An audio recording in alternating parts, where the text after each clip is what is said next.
Doctor, you, a great deal of your work, of course, are aware of the fact that in your early work, you were, to some, at least, in association with Dr. Sigmund Freud. And I know it would be of great interest to many of us to hear a little bit about how you happened to hear of Dr. Freud and how you happened to become involved with some of his work and ideas. Well, as a matter of fact, it was in the year 1900, in December, soon after Freud's book about dream interpretation had come out, that I was asked by my chief, Professor Breuer, to give a review of the book. I studied the book very attentively, and I didn't understand many things in it. It weren't clear at all to me. But from other parts, I got the impression that this man really knew what he was talking about. And I thought that this is certainly a masterpiece, full of future. Yes. I had no idea then of ideas of my own. I was just it was just when I began my career as an assistant in the psychiatric clinic. And then I began with experimental psychology or psychopathology. I applied the experimental association method by and the same that has been applied in Grappelin's psychiatric clinic in Munich, and I had the results, and that there is a reaction, a certain reaction to a stimulus world. That is more or less uninteresting. But the interesting thing is why people could not react to certain stimulus worlds, or in an entirely inadequate way. And then I began to study these places in the experiment where the attention or the capability apparently of the test person began to waver or to disappear.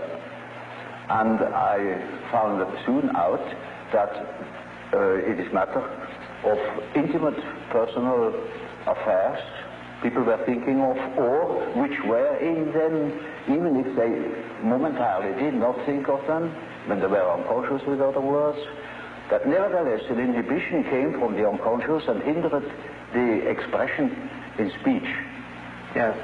And then I, in examining all these cases as carefully as possible, I saw that it was matter of what Freud called repressions. Yes. I also saw what he meant by symbolization. And then I wrote a book about the psychology of dementia precox, it was called, now it's schizophrenia. Yes. And I sent the book to Freud and wrote to him about my association experiments and how they confirmed his theory thus far. Yes. And that is how it began, my friendship with Freud began. Yeah. Now, one of the, of course, very fundamental ideas in the original psychoanalytic theory was Freud's conception of the libido as sort of a broad psychic sexual energy.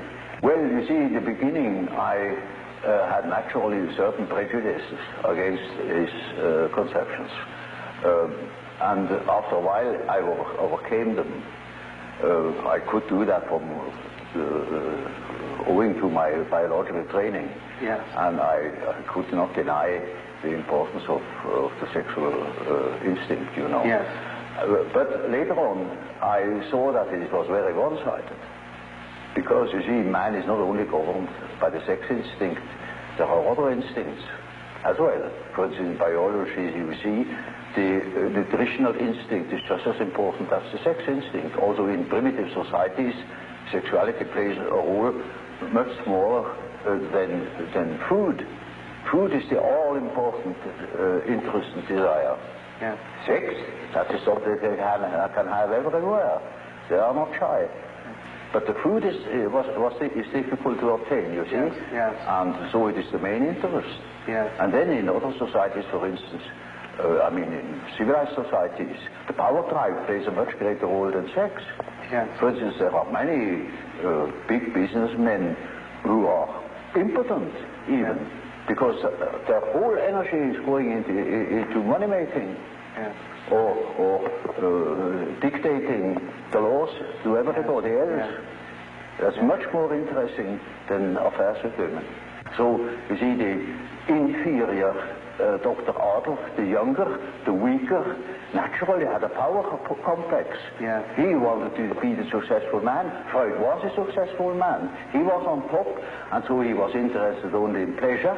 Yes. In the pleasure principle, yes. And while Arthur was interested in the power drive. Yes. Sure enough. I see. In other words, you feel that it's sort of a function of his own personality to some degree. Yeah, it is quite natural. You see, it is one of the two ways how to deal with reality. Yes. Either you make reality an object of your pleasure, if you are powerful enough already, yes. or you make it an object of your desire to grab it. Yes, yes. Or to possess it. Yes.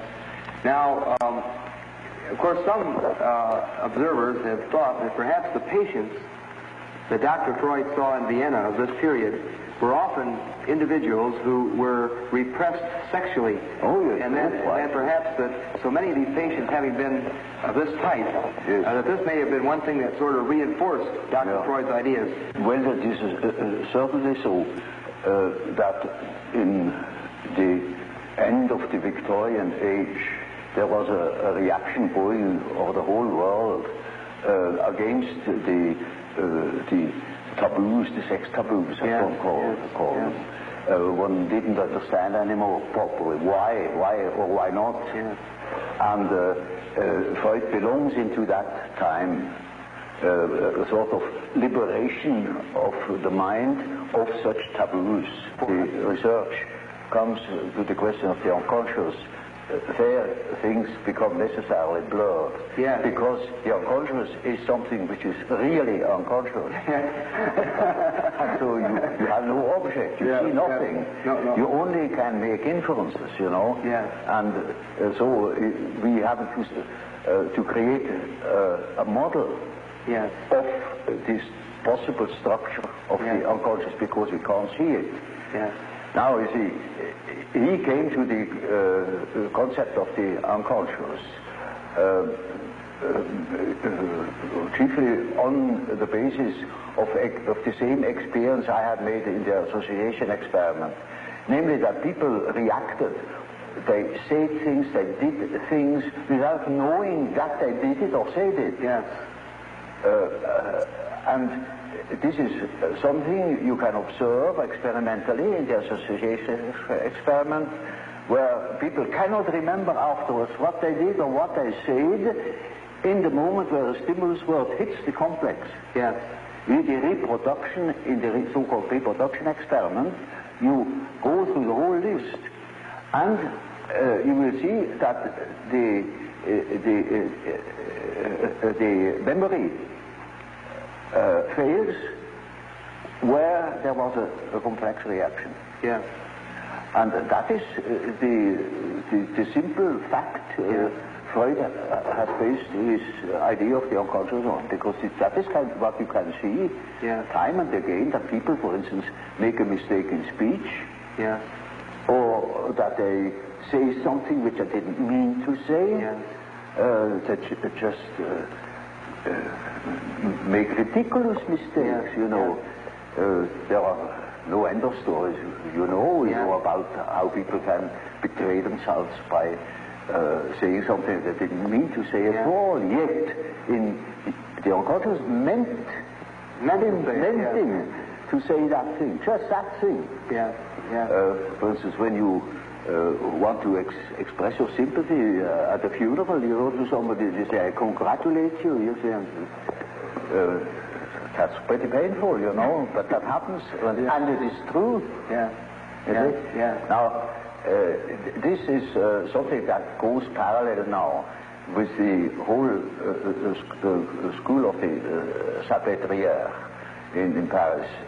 There was Pierre Janet, who has worked out that side of the unconscious reactions quite particularly. Yes. Now Freud refers very little to Pierre Janet. Well, I have studied with Pierre Janet in Paris, yes. and he has formed my ideas very much.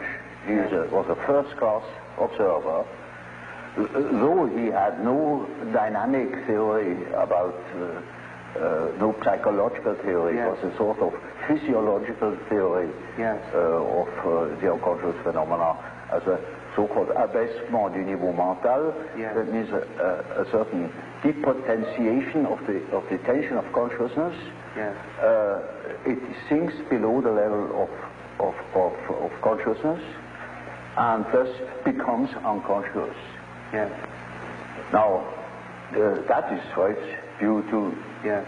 Only he says it sinks down because it is helped, it is repressed yes. from above. Yes. Yes. Then that was my first point of difference with Freud. Yes. I say there are cases in my observation where there was no repression from above, but the thing itself withdrew. Yes. Those contents that became unconscious had withdrawn all by themselves. Yes. They were not repressed. Yes. On the contrary. Yes. Yes.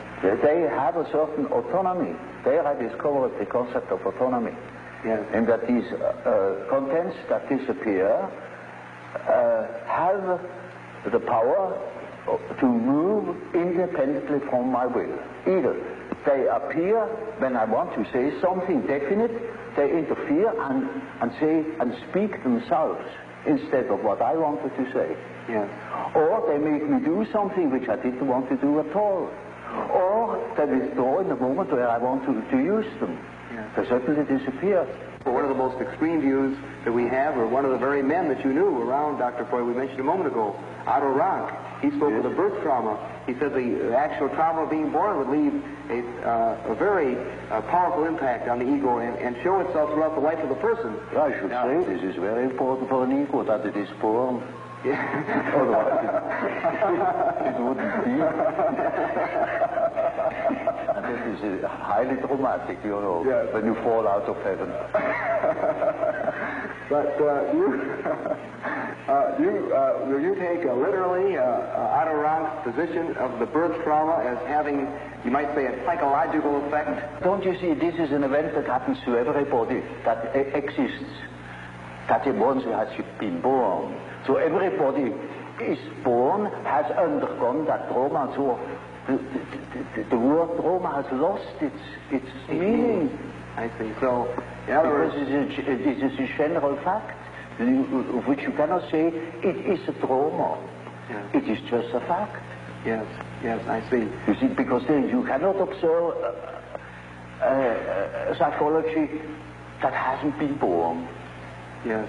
Only then you could say what the birth trauma is. Yeah. And then, until then you cannot even speak of such a thing. Yeah. It's just a lack of epistemology. Now, Dr. Jung, we've been talking about the early oral level, and as you pointed out, you want to look at it rather literally as sort of a hunger drive or a drive for nutrition. Now, another rather fundamental point in development of the ego, as the more or less orthodox psychoanalytic view follows, is that there is then, this is followed by another critical level, an anal level development. Well, one can use such terminology because it is a fact that children are exceedingly interested in all orifices of the body and they are doing all sorts of disgusting things, you know. Yeah. And sometimes this such a peculiarity keeps on into later life, you know. Yeah. It is quite astonishing what you can hear in that respect. Now, it is equally true that people who have such preferences also develop a peculiar character. In early childhood, a character is already there. You see, the child is not born tabula rasa, as one assumes. Yes. The child is born as a high complexity, yes, with existing determinants, yes, that never waver for the whole life, and that give the child his character already in the earliest childhood. A mother recognizes an individuality of her child, and so if you observe carefully, you see a tremendous difference even in very small children. And these peculiarities express themselves in every way. So first, the peculiarities express themselves in all childish activities, in the way how it plays, in the things it is interested in. There are children who are tremendously interested in all moving things, and in movement chiefly. Yeah. All the things you see that affect the body.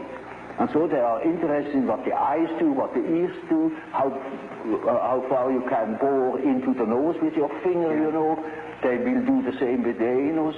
They will do with their whatever they please with their genitals, you know. These interests express themselves in a typically childish way in children, and later on they express themselves in other peculiarities, which are still the same, but it doesn't come from the fact that they once have done such and such a thing in childhood. Yeah. It is the character that is doing it. Yes. There is a definite inherited complexity, and if you want to know something about possible reasons, you must go to the parents. So in any case of a child's neurosis, I go back to the parents and see what there is going on, you know, because children have no psychology of their own, literally taken. They are so much in the mental atmosphere of the parents, so much en participation mystique with the parents. Yes. They are imbued by the paternal or maternal atmosphere, and they express these influences in their childish way. Yeah. So, for instance, a child, take for instance an illegitimate child, they are particularly exposed to environmental difficulties, for instance, the misfortune of the mother, etc., etc., all the complications. And such a child will miss, for instance, a father. Yeah. Now, in order to compensate for it, it is just as if we were choosing or nominating a part of their body for a father instead of the father, and they develop, for instance, masturbation. Yes. Yeah. That is very often so with illegitimate children, that they become terribly autoerotic. Yes. Even criminal. One of the central parts of the so-called psychosexual development in the more or less orthodox psychoanalytic theory is the so-called Oedipus complex. Yes, yes, I believe the term complex was yours originally. Well, you see, that is just what I call an archetype. That is the first archetype Freud has discovered. The first and the only one. He thinks that this is the archetype. But of course, there are many such archetypes. You look at Greek mythology and you find any amount of them, or look at dreams and you find any amount of them. But incest was so impressive to him that he even has chosen the term Oedipus complex, because that was one of the outstanding examples of an incest complex. Yeah. And it is only the masculine form, mind you, because women have an incest complex too, but there it is not an Oedipus. Yeah. So it is something else. Yeah. Yeah. So it is only the term for an archetypal way of behavior in case of a man's relation, say, to his mother. It also means to the daughter, because whatever he was to the mother, he will be it to the daughter too.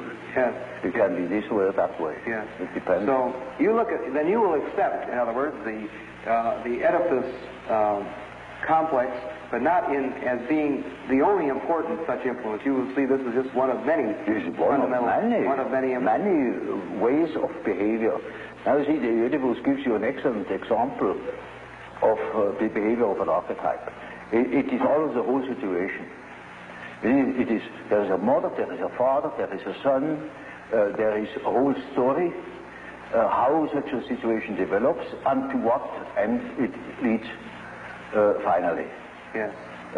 And that is an archetype. You see, an archetype always is a sort of abbreviated drama.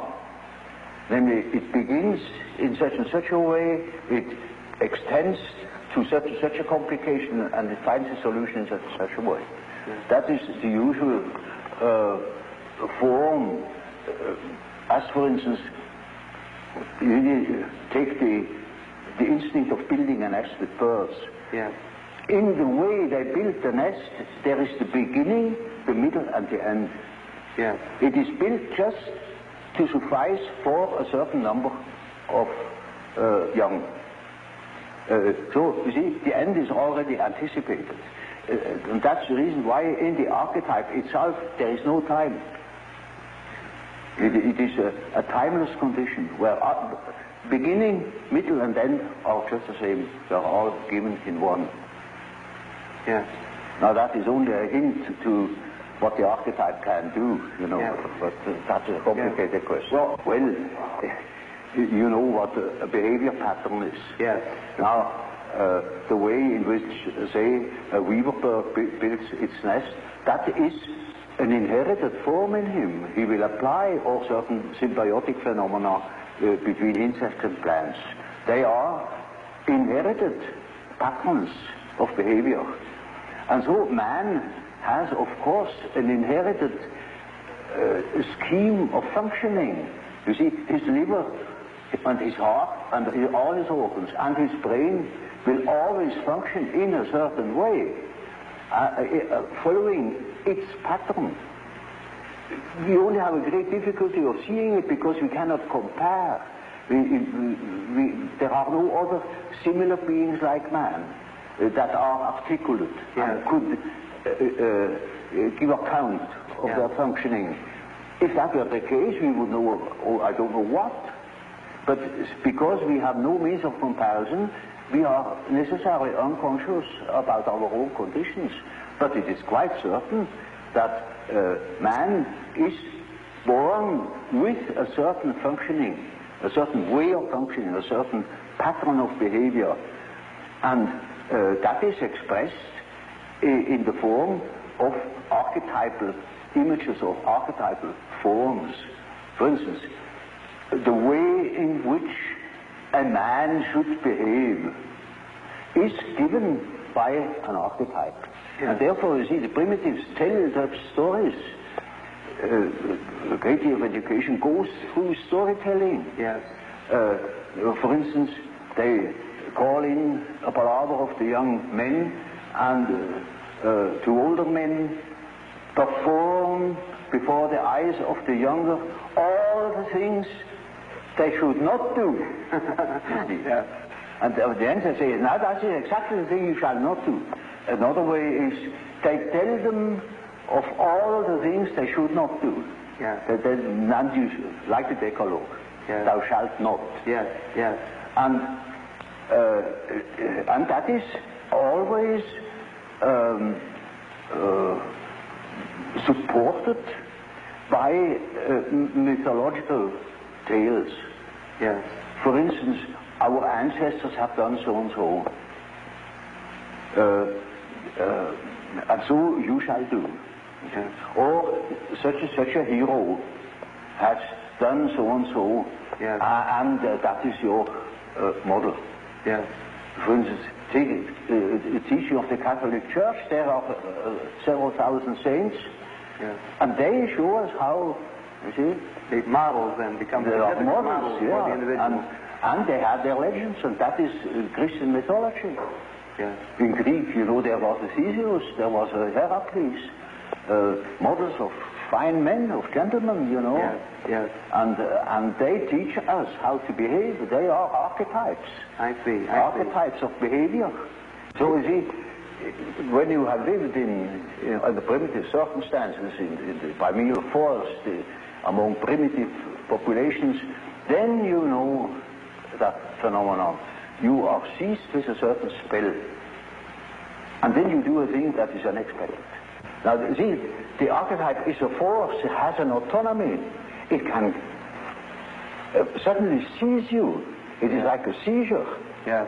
So, for instance, falling in love at first sight, that is such a case. You see, you have a certain image in yourself without knowing it of the woman, of the woman. Yeah. Now you see that girl, or at least a good imitation of your type. Yeah. And instantly you get a seizure, and you're gone. Yeah. And afterwards you may discover that it was a hell of a mistake. Or you see, a man is quite capable, he's intelligent enough to see that that woman of his choice, as one says, not no choice, he has been captured. Yeah. You know, he sees that she is no good at all, that she is a hell of a business. And he tells me so, and he said, for God's sake, doctor, help me to get rid of that woman. He can't. He's like clay in her fingers. And that is the archetype. That is so-called archetype of the anima. Yeah. He thinks it is all his soul. Well, you know, that is a bit complicated, you know. The anima is an archetype form expressing the fact that a man has a minority of feminine or female genes. Yeah. And that is something that doesn't disappear in him. That is constantly present. And it works as a female in a man. Therefore, already in the 16th century, the humanists have discovered that man has an anima. I see. And that each man carries his female with himself, they say. Yeah. And so you that is not a modern invention. Yeah. So now you see. The same is the case with the animus. That is a masculine image in a woman's mind, which is not sometimes quite conscious, sometimes it is not conscious, but it is called into life the moment that woman meets a man who says the right things. I see. And then because he said it is all true, and he is the fellow. Yeah. No matter what he is. Yeah. So, to infer something, those are particularly well-founded archetypes, those two. And there you can lay hands on the basis, as it were, of the archetype. They are exceedingly well-defined. So, Dr. Jung, we have been discussing in some detail some of the factors in the development of the personality of the individual, and you have very kindly elaborated for us on some of your fundamental concepts. I wonder if you would mind telling us a little bit about how you construe this term, persona. Well, this is a practical concept we need in elucidating people's relation. I noticed with my patients, particularly with people that are in public life, that they have a certain way of presenting themselves. For instance, take the doctor. He has a certain way. For instance, he has good bedside manners, and he behaves as one expects a doctor behaves. He may even identify himself with it and believe that he is what he appears to be. Yeah. He must appear in a certain form, unless people don't believe that he is a doctor. And so when he's a professor, he's also supposed to behave in a certain way so that it is plausible that he is a professor, you know. So the persona is partially the result of the demands society has. And on the other side, it is a compromise with what one likes to be, or with what, or as one likes to appear, say. Yes. Take, for instance, a parson. He also has his particular manner, and as corresponding to the general expectation, and he behaves also in another way, combined with his persona that is forced upon him by society, in such a way that also his fiction of himself, his idea about himself, is more or less portrayed or represented. So the persona is a certain complicated system of behavior which is partially dictated by society and partially dictated by the expectations of the wishes one nurses oneself. Yes. Now, this is not the real personality, in spite of the fact that people will assure you that that is all quite real and quite honest, yet it is not. Yes. Now, such a performance, or say, the performance of the persona is quite all right, as long as you know that you are not identical with the way in which you appear. Yes. But if you are unconscious of this fact, then you get into sometimes very disagreeable conflicts. Namely, people can't help noticing that at home, for instance, you are quite different from what you appear to be in public. Yeah. And people who don't know it stumble over it in the end. They deny that they are like that, but they are like that. They are it. And then you don't know, now, which is the real man? Yes, yes. Is he the man as he is at home or in intimate relations, or is he the man that appears in public? It is a question of Jekyll and Hyde. Yes. Often. Yes. It is such occasionally there is such a difference that you would almost be able to speak of the double personality. Yes. And the more that is pronounced, the more people are neurotic. Yes. They get neurotic because they have two different ways. They contradict themselves all the time, and in as much as they are unconscious of themselves, they don't know it. They think they're all one. Everybody sees that there are two. Yeah. And some know him only from one side, so others know him only from the other side. And then there are situations that clash, because the way you are creates certain situations with people in relations, and these two situations don't chime in. They are just dissonances. Yes, yes. And the more that is the case, the more the people are neurotic. Now, you also use the term self. Yes. Now, the word self, then, would this have a different meaning than, say, ego or... Oh, yes, quite, oh, yes. You see, when I say self, then you mustn't think of I myself, because that is only your empirical self, and that is covered by the term ego. Ego, yes. But when it is matter of the self, then it is matter of a personality that is more complete than the ego, because the ego is only consists of what you are conscious of. Yeah, yes. Your awareness. Yeah, what you know to be yourself. Yes. The whole personality of man is indescribable. Yes. His consciousness can be described. His unconscious cannot be described, because the unconscious, as I must repeat myself, is always unconscious. Yes. And it is really unconscious. It really does not know it. Does not know about it. And so we don't know our unconscious personality. We have hints. We have certain ideas, but we don't know it really. Nobody can say where man ends. That is the beauty of it, you know. Yeah. It's very interesting. Yeah. The unconscious of man can reach God knows where. There we are going to make discoveries. Yeah, yes. Yeah.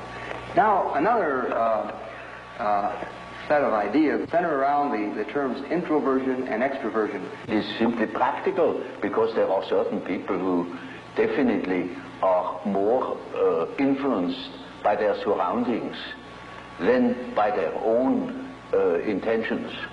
While there are other people who are more influenced by the subjective factor. Now you see, the subjective factor, that's very characteristic, was understood by Freud as a sort of pathological autoerotism. Yes, yes. Now this is a mistake. You know, we have, the psyche has two conditions, two important conditions. The one is the environmental influence, yes.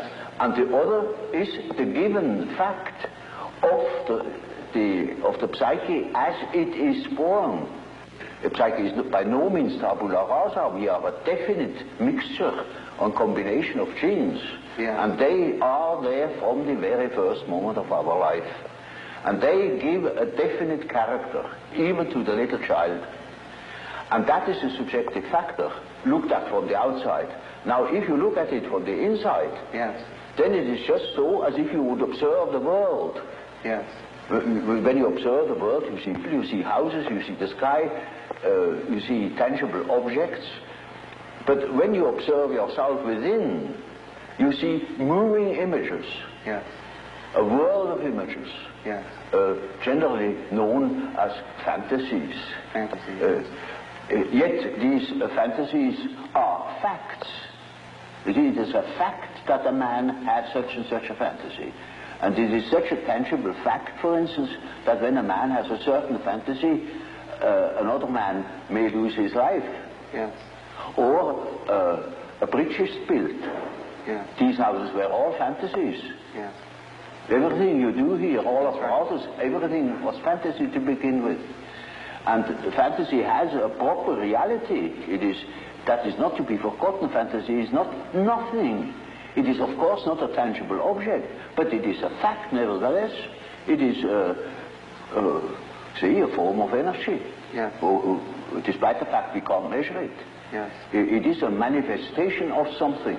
Yes. And that is a reality. That is just a reality as, for instance, the peace treaty of Versailles or something like that. Yes. It is no more. You can't show it. Yes. But it has been a fact. Yes. Yes. And so the psychical events are facts, are realities. And when you observe the stream of images within, you observe an aspect of the world. Yes. Of the world within.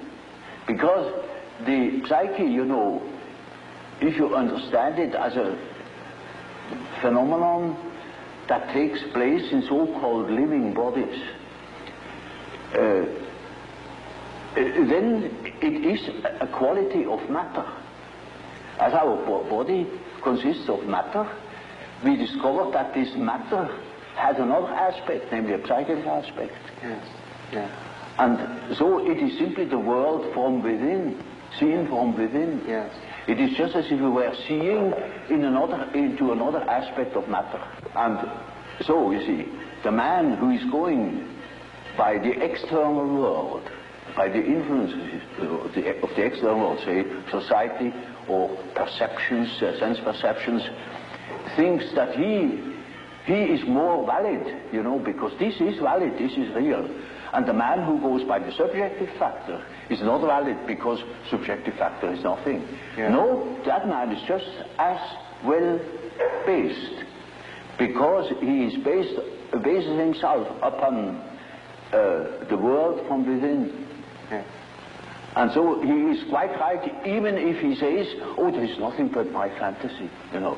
Yeah. And of course that is the introvert. And that the introvert is always afraid of the external world. He will tell you, when you ask him, he will be apologetic about it. Yeah. He will say, of course, yes, I know only my fantasies. And he has always resentment. And as the world in general, particularly America, is extroverted like hell, the introvert has no place. Yeah. Yeah. Because he doesn't know that he beholds the world from within. Yeah. And that gives him dignity, and that gives him certainty, because it is, nowadays particularly, the world hangs on a thin thread. Yeah. And that is the psyche of man. Yeah. Assume that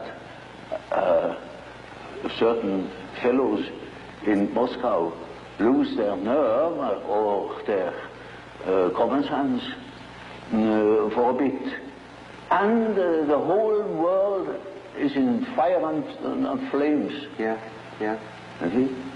It is, nowadays we are not threatened by elementary catastrophes. There is no such thing as an H-bomb. Yeah. That is all man's doing. Yeah. We are the great danger. The psyche is the great danger. Yeah. What if something goes wrong with the psyche? Yeah. Yeah. You see? And so you see, it is demonstrated to us in our days what the power of the psyche is of man, how important it is to know something about it, but we know nothing about it. Nobody would give credit to the idea that the psychical processes of the ordinary man have any importance whatever. One thinks, oh, he has just what he has in his head. It is all from his surroundings. He's taught such a thing, believes such a thing. And particularly if he's well housed and well fed, then he has no ideas at all. Yeah. And that's the great mistake. Yeah. Because he is just that as which he is born, and he is not born as tabula rasa, but as a reality. Would you perceive the world being made up of only people or extreme introverts and people that are extreme extroverts? Well, Bismarck once said,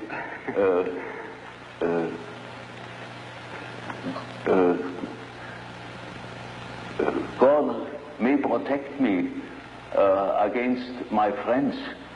With my enemies, I can deal myself alone. You know how people are. They catch a word, and then everything is schematized along that word. There is no such thing as a pure extrovert or a pure introvert. Yeah. That such a man would be in the lunatic asylum. Those are only terms to designate a certain penchant, a certain tendency. For instance, the tendency to be more influenced by environmental influences or more influenced by the subjective factor. That's all. Yes. And you see, there are people who are very well balanced and are just as much influenced from within as they are from without. Yeah. Just as little.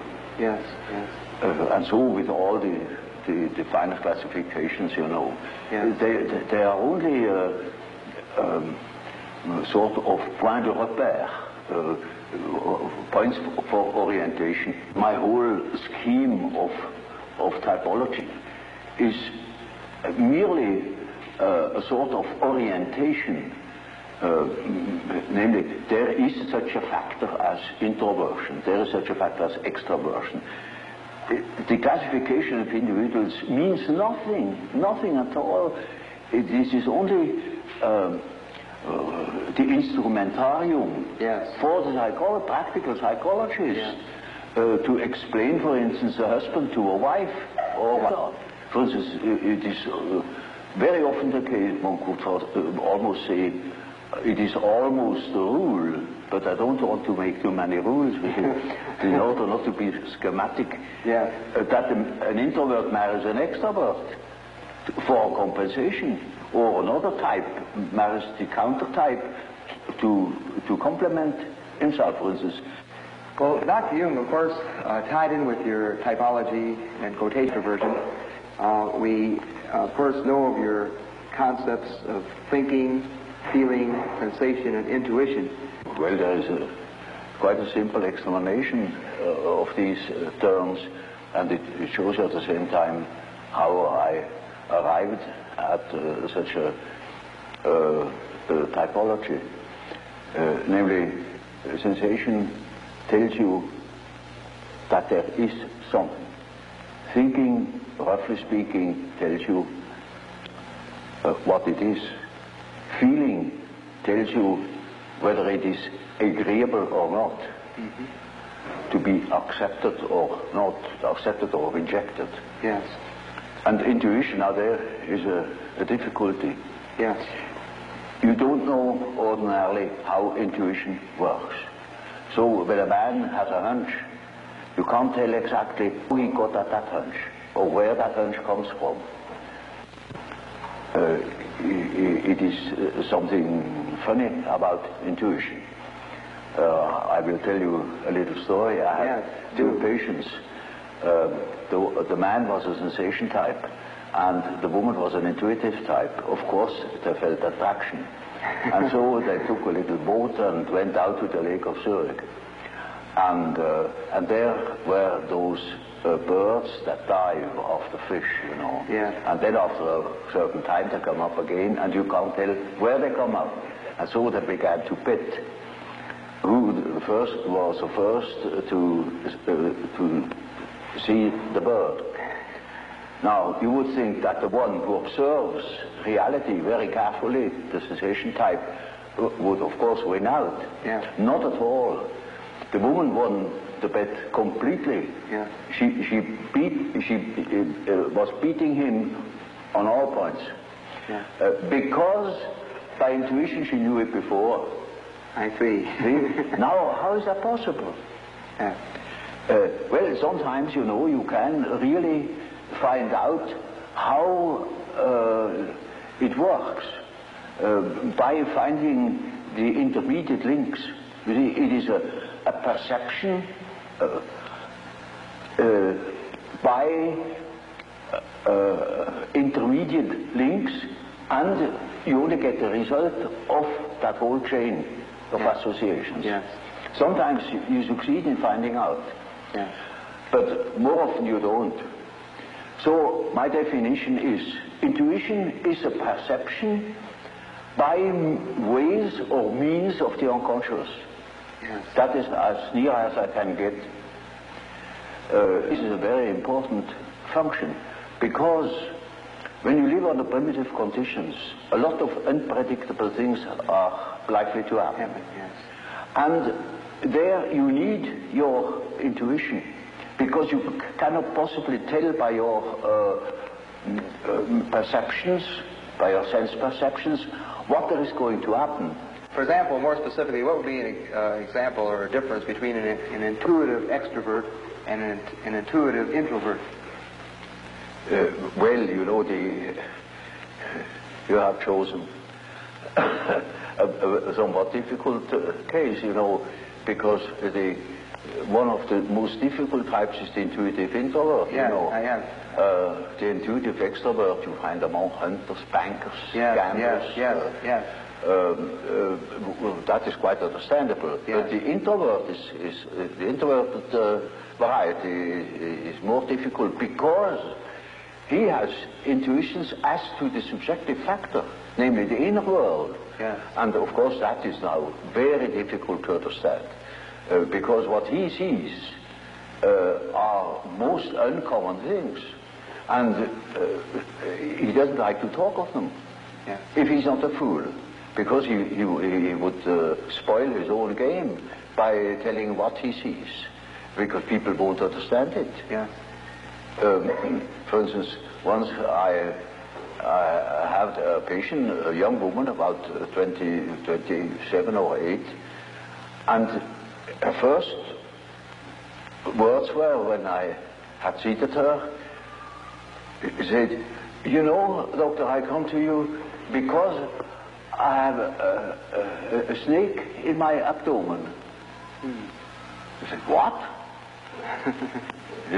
Yes, a snake, a black snake, coiled up right in the bottom of my abdomen. And I must have made a rather bewildered face at her. And she said, "You know, I don't mean it literally, but I should say it was a snake. It was a snake." See? Now, you see, our further conversation a little later was that she said, that was about in the middle of our treatment that only lasted for 10 consultations. She had foretold me, I come 10 times, and then it's all right. I said, how do you know? Oh, I got a hunch, you see. Yeah. And really, about the 5th or 6th hour, she said, Doctor, I must tell you, the stake has risen. It is now about here. Hunch. And then, on the 10th day, I said, now, this is our last hour. And do you feel cured? And she said, beaming, she said, you know, this morning, it came up and came out of my mouth, and the head was golden. And those were her last words. Now, you see, that same girl, when it comes to reality, she came to me because she couldn't hear the step of her feet anymore. Yeah. Because she walked on air. Yeah. Literally. Yeah. She couldn't hear it, and that frightened her. And when she came to me, I asked her for her address. And then she said, oh, pension so-and-so. Well, it is not just called pension, but it is a sort of pension. And it is, I never had heard of it. Yeah. And I said, no, I'm curious, I never have heard of that place. Well, it's a very nice place, he said. Curious enough, there are only young girls there, very nice and very lively young girls. And they have a merry time. I often wish they would invite me to their merry evenings. And I said, but they amuse themselves all alone. Oh no, there are plenty of young gentlemen coming in, and they have a beautiful time, but they never invite me. It turned out that it was a private brother. Yes. And she was a perfectly decent girl, you know, of a very good family, not from here. She had found that place, I don't know how. And she was utterly unaware that those were all prostitutes. I said, for heaven's sake, you fell into a very dark place. You hastened to get out of it. You see, that was her sensation. Yeah. She didn't see reality. Yeah. But she had hunches like anything, and they came off. Yeah. Now, you see, such a person cannot possibly speak of her experiences. Yes. Because everybody would think she's absolutely crazy. Yeah. I myself was quite shocked when I thought, for heaven's sake, is that case a schizophrenia? Yeah. Yeah. Because you don't hear that kind of speech. Right. But she assumed that the old man, of course, knows everything, and he even doesn't understands such kind of language. Yeah. So you see, if when the intuitive, the introverted intuitive would speak what he really perceives, then practically nobody would understand it. He would be misunderstood, and so they learn to keep things to themselves. And you hardly ever hear them talking of these things. That is a great disadvantage. But it is an enormous advantage in another way. Not to speak of the experience they gather in that respect, but also in human relations. For instance, they come into the presence of somebody they don't know. And certainly they have inner images. And those inner images give them a more or less complete information about the psychology of the partner. Yes. Yes. You know, that is, but the case can also happen that they come into the presence of somebody whom they don't know at all, not from Adam, and they know an important piece out of the biography of that person. Yes. Yes. And are not aware of it, and tell the story. Yes. And then the fat is in the fire. Yes, that's right. You see, so the introverted intuitive has in a way a very difficult life, although one of the most interesting lives. Yes. But it is difficult often to get into their confidence. It's just a sort of a skeleton to which you have to add the flesh, or say it is a country mapped out, you know, by triangulation points. And that doesn't mean the country consists of triangulation points.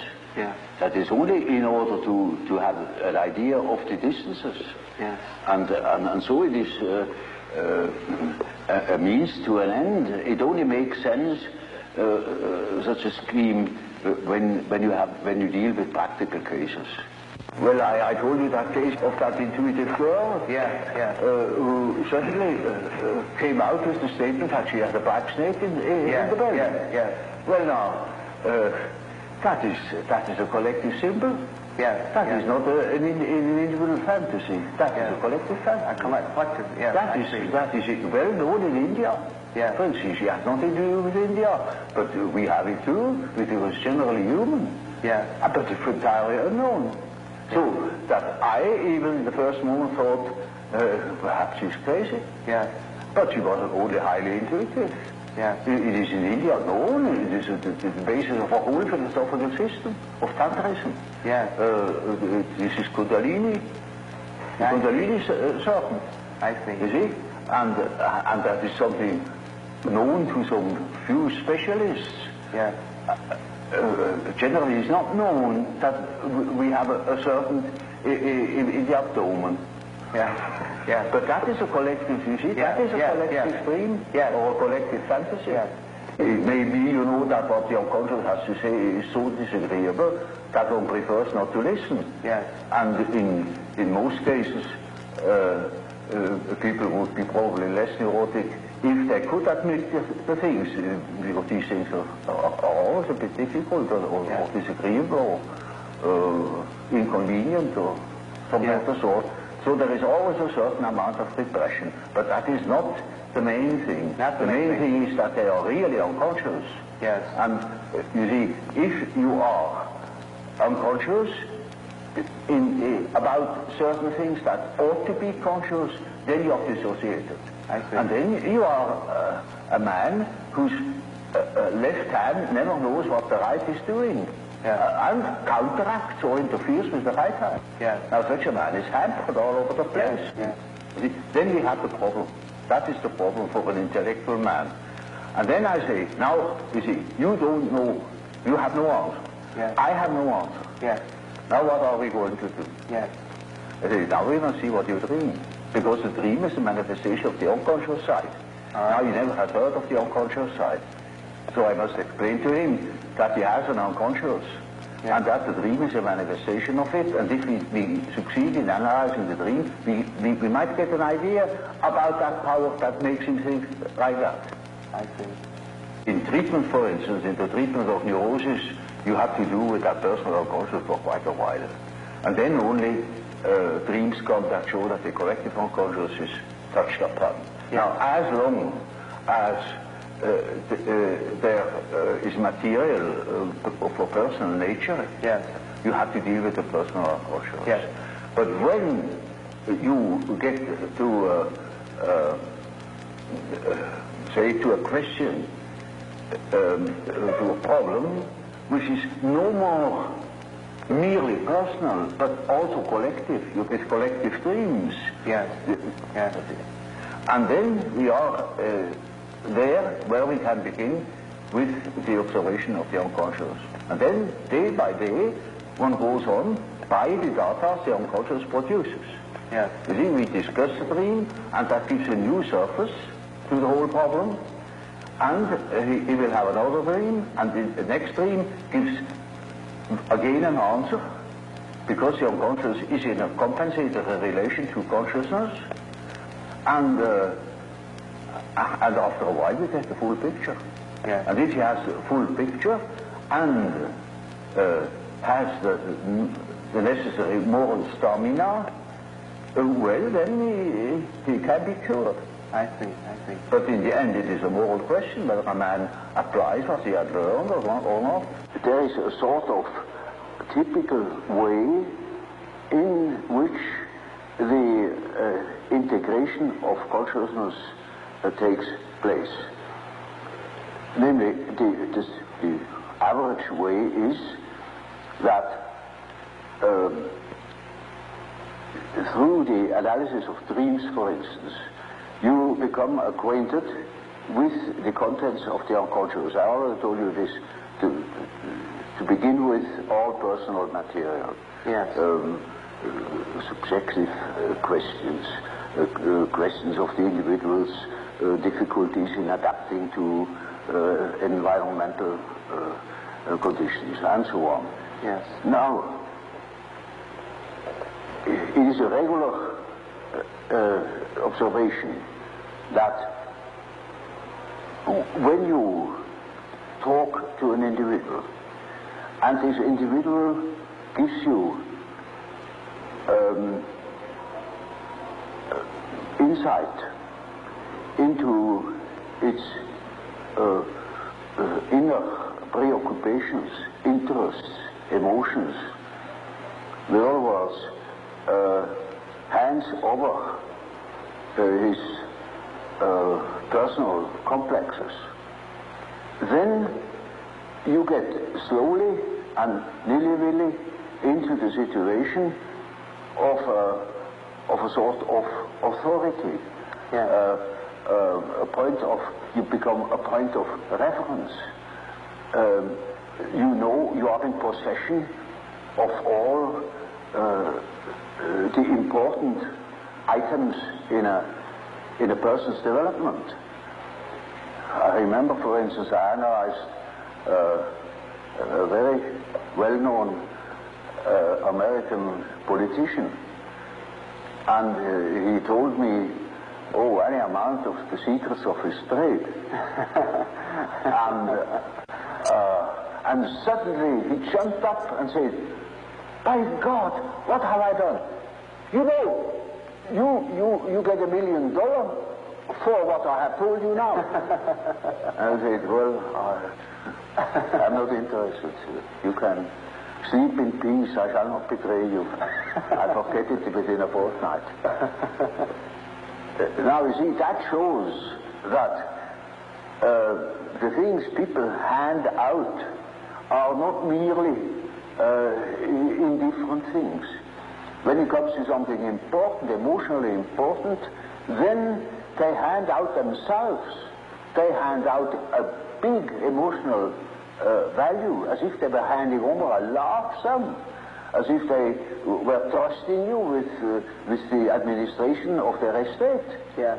And they're entirely in your hands. Yes. Often, I hear things, that could ruin those people utterly if it's perfectly known. Or it would give me, if I should have any blackmailing tendencies, unlimited power to blackmail them. Now, you see, that creates an emotional relationship to the analyst. And that is what Freud called the transference. Yes. Which is a central problem of analytic psychology. It is just so as if these people had handed out their whole existence, and that can have very peculiar effects upon the individual. Either they hate you for it or they love you for it. Yeah. But you are not indifferent to them. And there is then a sort of emotional relation between the patient and the doctor. Yes. Now, when you hand out such materials, then these contents are associated with all the important persons in the life of a patient. Now, the most important persons are usually father and mother. Yeah. That comes up from childhood. The first troubles are with the parents as a rule. So, in handing over your infantile memories about the father or about the mother, you hand over also the image of father and mother. Then it is just as if the doctor had taken the place of the father, even of the mother. I had quite a number of male patients that called me Mother Jung, because they handed over the mother to me. Curiously enough. But you see, that's quite irrespective of the personality of the analyst. It is simply disregarded. He functions as if he were the mother, or he functions as if he were the father, the central authority. And now that is what one calls transference. That's a case, a particular case of of projection. Now Freud doesn't exactly call it projection; he calls it transference. That is an allusion to the old superstitious idea of handing over a disease, transferring a disease upon an animal, or handing over the sin upon a scapegoat, and the scapegoat takes it out into the desert and makes it disappear. So they hand over themselves in the hope that I can swallow that stuff and digest it for them. And so I am in loco parentis and have a high authority. Naturally, I'm also persecuted by the correspondent resistances, by all the manifold emotional reactions they have had against their parents. Now, that is the stuff you have to work through first in analyzing the situation, because a patient in such a condition is not free. He is the slave. He's utterly dependent upon the doctor, like a patient with an open abdomen on the operation table.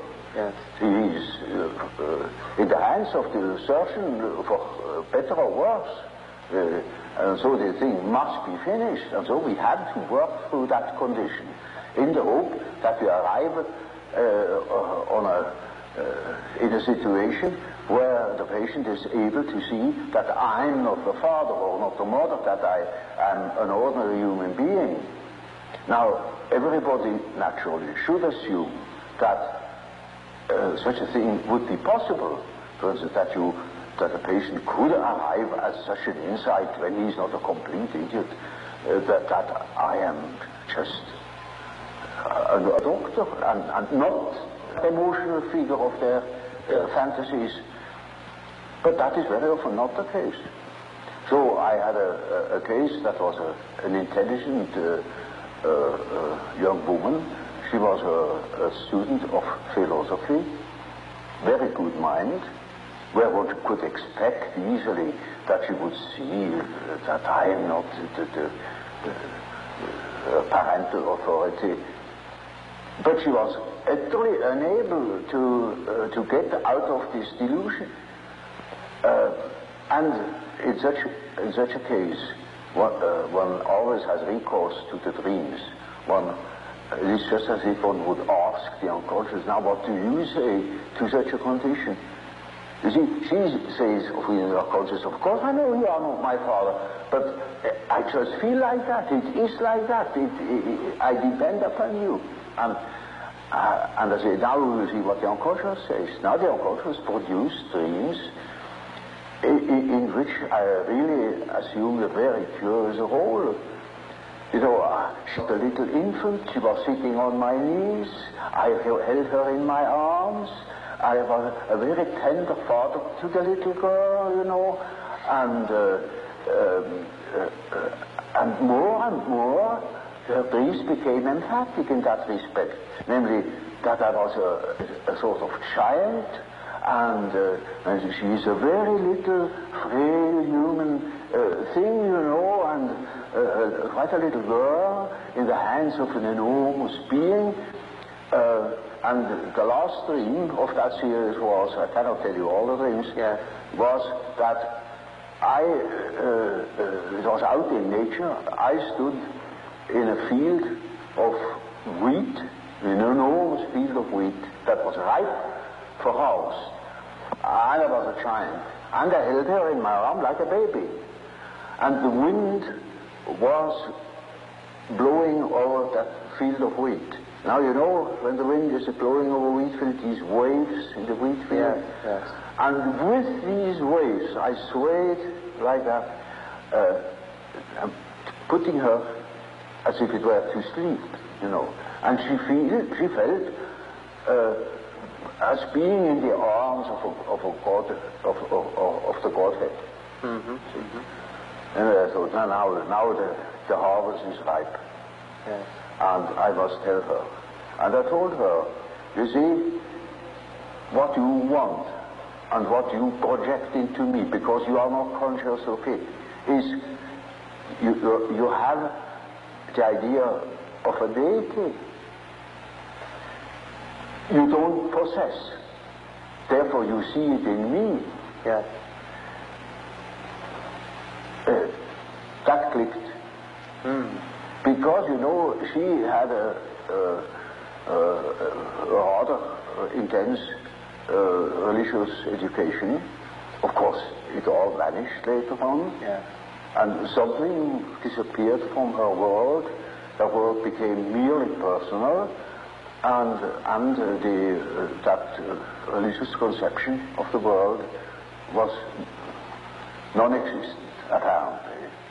But you see, the idea of a deity is not an intellectual idea. It is an archetype. It's an archetypal idea. Therefore, you find it practically everywhere under this or another name. You know, even if it has the name Mana, it is an all-powerful, extraordinary effect or quality, even if it's not personal at all. And so she suddenly became aware of an entirely heathenish image. Yes. That comes fresh from the archetype. She had not the idea of a Christian God or of an Old Testament Yahweh. It was a heathenish God. You see, a God of nature, of vegetation. He was the wheat himself. He is the spirit of the wheat, the spirit of the wind. And she was in the arms of that Newman. No. Now, that is the living experience of an archetype. Now, that made a tremendous impression upon that girl, and instantly it clicked. She saw what she really was missing, that missing value, that was in the form of a projection in myself and made myself indispensable to her. Yes. And then she saw it is not indispensable, because it is, as the dream says, she is in the arms of that archetypal idea. Now that is a luminous experience, you see. And that is the thing that people are looking for. Yes. An archetypal experience that gives them an incorruptible value, and that is a sort of liberation. Yes. And that is, of course, makes her complete, you know. Inasmuch as she can realize such a luminous experience, she is able to continue her path, her way, her individuation. The acorn can become an oak and not a donkey. Nature will take her course. She will become that which she is from the beginning. Now, we think we are able to be born today and to live in no myth, without history. That is a disease. That's absolutely abnormal, because man is not born every day. He's once born in a specific historical setting with the specific historical qualities, and therefore he is only complete when he has a relation to these things. It's just as if you were born without eyes and ears, when you are growing up with no connection with the past. From the standpoint of natural science, you need no connection with the past. You can wipe it out. Yes, yes. And that is a mutilation of the human being. Now I saw, through my practical experience, that this kind of proceeding had a most extraordinary therapeutical effect. And so, you see, in our days, we have such and such view of the world, such and such a philosophy, but in the unconscious we have a different one. And that we can see through the example of the alchemistic philosophy that behaves towards the medieval consciousness exactly like the unconscious behaves to ourselves. And we can construct or even predict our the unconscious of our days when we know what it has been yesterday. Now that is, with a few words, the development of my ideas.